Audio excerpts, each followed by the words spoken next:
வணக்கம். இது உங்கள் தாத்தா ராமசுப்பு.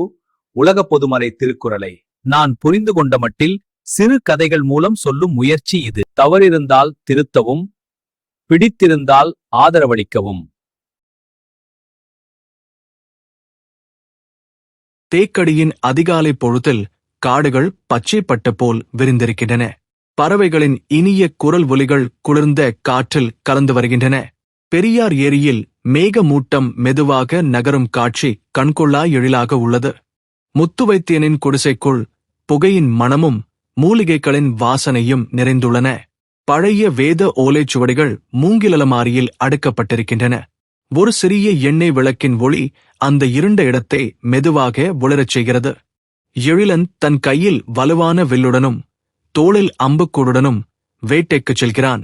அவனது கண்களில் கடுமையான பசியும் கொல்லும் வெறியும் தெரிகின்றன.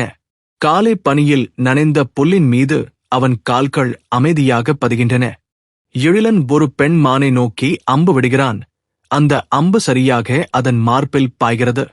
மான் சிறிது நேரம் துடித்து பின்னர் கீழே விழுந்து விடுகிறது. இரத்தம் பச்சை புல்லில் சிவந்து பரவுகிறது. குடிசைக்கு திரும்பிய எழிலன் தன் கையில் சுமந்து வந்த மானின் கரித்துண்டுகளைக் காட்டி பெருமையுடன் நிற்கிறான். அவன் முகத்தில் வேட்டையின் வெற்றி தெரிகிறது. ஆனால் முத்துவைத்தியனின் முகமோ சோகமாக மாறுகிறது. முத்துவைத்தியன் அந்த இறைச்சியை பார்க்க மறுத்து தன் முகத்தை திருப்பிக் கொள்கிறார். அவர் ஒரு கையை உயர்த்தி வேண்டாம் என்று செய்கை செய்கிறார்.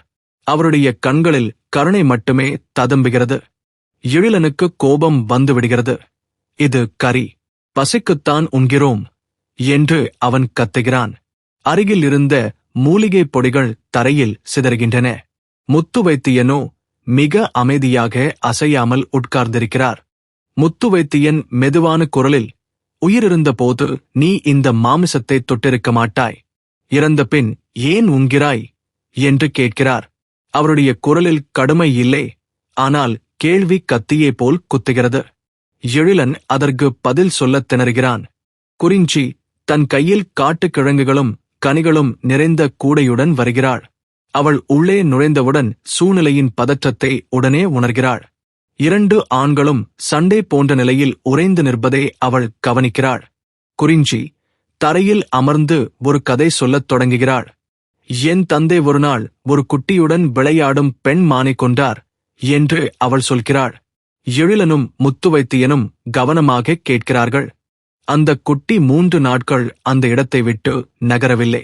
அது அதன் தாயின் உடலை முகர்ந்து அழுத்தது என்று குறிஞ்சி குரல் தழுதழுக்கச் சொல்கிறாள்.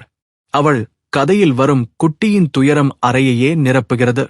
எழிலனின் முகம் வெளிறிப் போகிறது.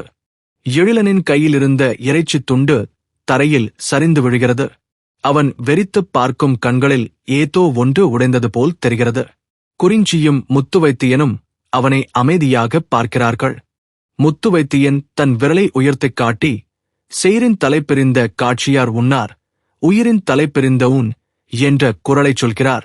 அவருடைய குரல் ஒரு கோவில் மணியே போல் தெளிவாக ஒலிக்கிறது. எழிலன் தலை குனிந்து நிற்கிறான். தூய அறிவுடையவர்கள் உயிர் பிரிந்த பிணத்தை ஒருபோதும் உண்ண மாட்டார்கள். மாமிசம் மரணத்தின் நினைப்பூட்டியே என்று முத்துவைத்தியன் விளக்குகிறார். அவர் ஒரு சிறிய களிமண் கோப்பையில் தண்ணீரை எடுத்து மண்ணில் ஊற்றுகிறார். அது உயிர்களுக்கான அஞ்சலியாக இருக்கிறது. எழிலன் மானின் உடலை எடுத்துக்கொண்டு ஒரு பெரிய மரத்தடிக்குச் செல்கிறான். அவன் தன் கைகளால் ஒரு குழியை தோண்டி அந்த உடலை புதைக்கிறான். அவனுடைய கண்களில் இருந்து கண்ணீர் வழிகிறது. குறிஞ்சி ஒரு பெரிய இலையில் காட்டுக்கிழங்குகள், பழங்கள், கீரைகள் மற்றும் காளான்களை பரப்புகிறாள். இவை உயிரில்லாதவை, ஆனால் நம் பசியை தீர்க்கும் என்று அவள் சொல்கிறாள். எழிலன் ஆர்வத்துடன் அவற்றை பார்க்கிறான். இன்று நீ பெரும் பிறவி எடுத்தாய். கொலை உணவு உன்னை விட்டு பிரிந்தது என்று முத்துவைத்தியன் எழிலனை ஆசிர்வதிக்கிறார். அவர் தன் 2 கைகளையும் எழிலனின் தலையில் வைக்கிறார். குறிஞ்சி பின்னால் நின்று புன்னகைக்கிறாள். மாலை பொழுதில் குறிஞ்சியும் முத்துவைத்தியனும் சேர்ந்து உணவு சமைக்கிறார்கள். அவர்கள் கிழங்குகளை வேக வைத்து கீரைகளை கடாயில் பொரிக்கிறார்கள். எழிலன் அடுப்பிற்கு விறகு சேகரித்துக் கொடுக்கிறான். மூவரும் சேர்ந்து வாழை இலையில் பரிமாறப்பட்ட சைவ உணவை உண்கிறார்கள். எழிலனின் முகத்தில் அமைதியும் நிறைவும் தெரிகின்றன. அவன் முதல் முறையாக கருணையுடன் சாப்பிடுகிறான். முழு நிலவு தேக்கடி காட்டின் மேல் உதிக்கிறது. முத்துவைத்தியன் ஒரு பாறையின் மேல் நின்று, உயிரைக் கொண்டு வாழ்வது வாழ்க்கை அல்ல, உயிருடன் வாழ அனுமதிப்பதே அறம் என்று சொல்கிறார். எழிலனும் குறிஞ்சியும் கீழே அமர்ந்து கேட்கிறார்கள். நாளை சந்திப்போம். இன்று விடை பெறுகிறேன். நன்றி.